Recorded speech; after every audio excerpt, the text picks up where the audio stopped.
My name is Taylor. I'm 37 years old. I started my own company when I was 31. Business has been going well, and I have around 20 employees now. It's a friendly and fun workplace. I'd like to tell you about the ups and downs of my life before starting this company.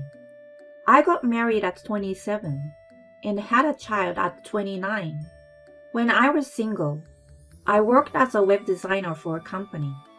I didn't really have a strong desire to get married, but I was set up on a blind date with a guy through my family acquaintance. Leo was the same age as me and worked as a salesperson for a big company. He came on strong right from the beginning and proposed before long. I ended up quitting my job and becoming a homemaker as he wanted, but it didn't take me long to realize his true nature. First of all, he couldn't detach from his parents. Later, I found out that our marriage was primarily to please them, and anyone would be okay as long as it made them happy. So he often went to see them on weekends, leaving me alone at home. On top of that, he was pretty self-centered. He was raised as an only child and was spoiled by them. I had to prepare a fresh towel in advance when he took a shower, and if I ever forgot, he got extremely angry. In the morning, I had to lay out his suit and everything he needed on the bed. Dinner had to have at least 5 different vegetables, and frozen food or pre-made dishes were a big no-no. Not only that, but I always had to keep the entire house in an immaculate state. I had to vacuum and mop every morning and evening. Of course, he never lifted a finger to help with any of this. Despite that, I tried my best because I was his wife. Soon after, I became pregnant. Both families were overjoyed, and I hoped that this would be the catalyst for him to change a bit. I was completely wrong. When I had morning sickness and couldn't do housework as usual, he got furious and berated me for not being able to do what everyone else could. As I did my best with chores with my growing belly, he just played games on his phone. Not only was there never a sign of him wanting to help, but he seems to have no awareness of becoming a father. I gave birth to a baby girl named Eva. My expectations were in vain, and his selfishness grew even worse after the birth. When I returned home from the hospital, I was greeted with a huge pile of dishes. He hadn't done any housework at all while I was out. I had to juggle taking care of the newborn while straightening up the house for a while. As usual, he never showed any gesture of appreciation whatsoever. On the contrary, he said that I should have been able to finish something as basic as that in no time. Furthermore, he mocked me about my post-pregnancy weight gain. You are a fooler. You look like a meatball. Hey, meatball, answer me. He looked at me with a contemptuous gaze. According to my doctor, my weight gain was entirely within the standard range. I had planned to start a diet at some point, but this really got on my nerve. He wouldn't help with housework and looked down on me after giving birth. Cut it out! When I finally yelled at him, he angrily stood up, knocking over his chair. Who the heck are you talking to? I'm the breadwinner here. You, as my wife, should just do as I say. Besides, anyone can handle housework. Don't act so high and mighty. I was so furious that I couldn't even respond. From then on, he constantly made fun of my appearance. Hey, Meatball, is dinner ready? Oh, here comes the sumo wrestler. Do you even know what losing weight means? He mocked me as he pleased. I had to endure it, because if I said anything back, I thought that chairs might start flying like in a wrestling brawl. Above all, I had to protect Eva. He didn't help with housework or childcare at all. Taking care of the crying baby, changing diapers, and doing household chores all at once was tough. I went through each day with no makeup and wearing just the glasses, looking completely worn out. I had no time for anything. There were even days when I could only go to the bathroom once in the morning. Still, I encouraged myself, thinking that this was what being a mother meant. One day, while Leo was criticizing my appearance as usual, he suddenly brought up divorce. You've become a mess ever since you had Eva. Let's get a divorce. I like the younger girl from the office now. By the way, Eva looks just like you, chubby like a meatball. What did you just say? I couldn't believe my ears. You've been overweight for a long time. I can't take it anymore. I like slender women. Pack your stuff and get out ASAP. His argument was completely absurd. What nonsense are you talking about? I can't do that. Confused, I immediately contacted his parents. Leo wants a divorce because I had a child and lost my looks. Can you please put some sense into him? Contrary to my frantic state, my in-laws remained indifferent. If he says so, it must be true. It's evidence that you haven't made enough effort. What have you been doing? You shouldn't upset my son. I had no choice but to despair. Get out already! I have no interest in someone who's given up being a woman. How are Eva and I supposed to live from now on? I don't care. You should learn to stand on your own feet. Bye-bye, meatball mom and baby. I had reached my limit with his repeated insults. That very day, I decided to live with Eva. I didn't cry. To be precise, I couldn't even cry. I was rather outraged by him, who had insulted not only me, but also our own daughter. With nowhere else to go, I turned to my parents for help. They had my younger brother and his wife living with them, and they had a baby of their own, roughly the same age as Eva. I thought it would be a burden for them if we moved in, but I had no other option. When I asked if we could stay for a while, both my parents and my brother's family warmly welcomed us. I shared the whole story with them and mentioned my marriage was over. They encouraged me to stay as long as I needed. That was when I finally shed tears. I couldn't stop crying, feeling their warm support. Then my brother's wife, Emma, made a suggestion. You probably need a lawyer now. I used to work as a secretary at a law firm before I got married. A friend of mine still works there, so I can introduce you. Thanks to her, I met a competent lawyer a few days later. Sophia was in her early 40s with her own divorce experience, and she was very empathetic and helpful during our consultations. We had several rounds of divorce negotiations, but we couldn't reach an agreement easily. Leo refused to pay child support. Sophia, after a brief preamble about wanting to tell me her personal opinion, said, Your husband is arguing that you've neglected your duties as a woman and prioritized the child. He's like a selfish child in a man's body. He married you to please his parents, and controlling you is the goal of his marriage. I don't want to discourage you from pursuing child support, but I also think it might be best to completely sever ties now. Both he and his parents are unreasonable people. Instead of dealing with them, I think looking toward the future is more constructive. She spoke seriously, and something inside me snapped.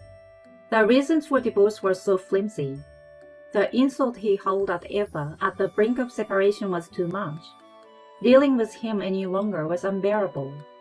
I wanted to be free from him as soon as possible. I made up my mind.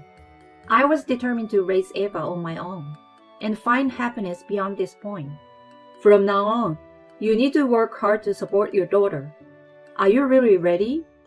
I sure am, I replied firmly, making a commitment to face the future head-on. When the divorce was filed, I resumed my work as a freelance web designer. Fortunately, it was a popular field, and I started getting steady work even as a freelancer. I worked tirelessly, designing day and night, and juggling nursing and childcare along the way. As a freelancer, I launched a website and made full use of social media like X and Instagram for marketing. As a result of my efforts, I was able to earn roughly the same income as Leo in about a year. Moreover, I won an excellent award in a web design contest, which brought in even more work. Then, I started my own design company. During the times when I couldn't manage everything on my own, Emma helped as a secretary. I also had the assistance of part-time employees, allowing the company to run smoothly. As the business grew, I realized the need for sales effort. So my brother, who had previously worked for a major advertising agency, quit his job and became the sales manager. With his natural business acumen, he built on the social media-focused marketing I had been doing and expanded into advertising using traditional media. The performance soared in no time. As my company gained recognition, I started paying more attention to my appearance. At the time of the separation, I was always struggling, with no makeup and just wearing glasses, while my determination remained the same. Being in the position of a CEO meant I couldn't help but be conscious of the perception of my employees and clients. So I graduated from the plain look, invested in branded suits and bags, got a neat professional hairstyle, and kept my makeup subtle enough not to appear overbearing. I realized that my confidence and pride as a business owner were reflected in my appearance. One day after work, I went to a restaurant in Chelsea with Emma. It had a great atmosphere and was one of my favorites. The staff were friendly and always recommended the daily specials, so choosing a dish was easy. Above all, despite being an upscale restaurant, it didn't have a snobbish atmosphere, which I liked. While we were chatting at our table, I noticed a familiar face approaching. It was Leo. You seem to be doing well. He brought water to our table, wearing a big smile on his face. He was working as a waiter at this restaurant. He acted over-friendly, unlike a typical waiter, and the arrogance he had before our divorce flashed through my mind, making me feel nauseated. "Oh, it's you. You seem to be doing fine too," I responded with a smile. After our divorce, I had heard through the grapevine that he had lost his job due to his relationships with female colleagues. I hadn't heard much about his whereabouts since then, but my relatives who frequented this restaurant recently informed me that he had started working as a waiter there. Emma and I had come there out of curiosity, pretending not to know anything. You're looking great. His attitude, as if he had forgotten the way he had ridiculed me in the past, immediately put me in battle mode. "You're annoying. Get out of my sight." Come on, don't be so cold. You're running your own business, right? I was surprised to see an article in the magazine. Let me work for you, huh? I couldn't believe his audacity. I'm not quite sure what you're talking about." Oh, come on. We used to be married, you know. How about giving it another try? "Quit joking around. Go away. You're ruining my dinner." I made a shooing gesture with my hand. Immediately, he started fuming. How dare you give me an attitude? "The one without the right attitude here is you. I'm a customer." What the heck? A woman like you acting all high and mighty. It pisses me off. Don't forget you used to live off me. He has been divorced by me and fired from his job, but showed absolutely no remorse. It was amazing how people like him existed in the world. Amidst the heated exchange, I remained strangely calm. Then, the owner of the restaurant appeared. "What seems to be the matter, ma'am?" Charlotte and I had been friends since the restaurant opened. We had known each other since her early days as a waitress, and we shared a strong bond as business owners. "I heard our waiter here raising his voice. Is there any trouble?" she asked with a concerned expression. "He has been making baseless accusations against me. Can you please do something?" As soon as I finished my sentence, she glared at Leo. Why are you causing trouble? She and I are married, and she started a new company. So I asked her for a job. But then, she suddenly got mad, and... Let's clarify first that we are not married anymore. He insulted me and our daughter, and we divorced. We are strangers now. And yet, he's directing this kind of behavior at a customer. I could see that Charlotte's face was turning as red as a lobster. She's got a big mouth for a woman. His excuse made absolutely no sense. What? For a woman? I'm a woman too, you know. Her anger had finally reached its peak. Oh no, I mean, you're different, not a woman. I mean, not like that. What are you saying? I absolutely despise people who discriminate based on gender the most. We don't need someone like you in our restaurant. You're fired. Get out. Her anger voice echoed through the restaurant. Oh no, I apologize. I'm really sorry. I have nowhere to go if I get fired from here. Please spare me. He pleaded with the owner with a pitiful expression. You should learn to stand on your own feet. I smiled at him. He was dragged away by security, wailing, and was kicked out of the restaurant. According to Charlotte, he had been hopping from one job to another after he was fired from his previous job.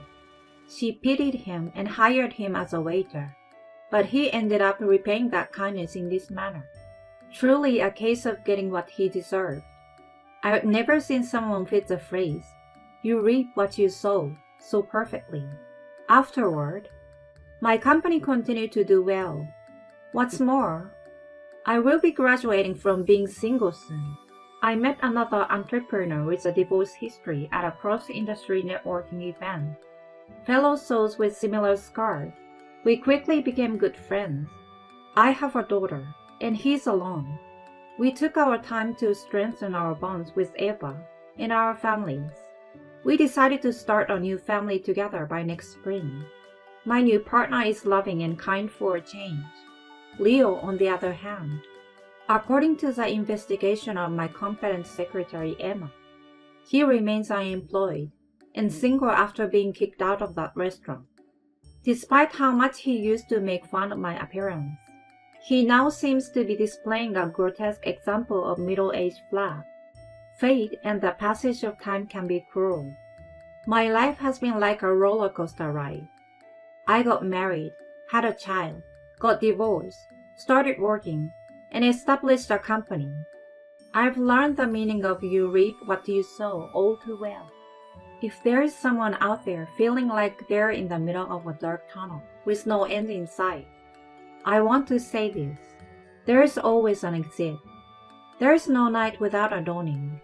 By the way, the lawyer who supported me through my divorce is now our company's legal advisor.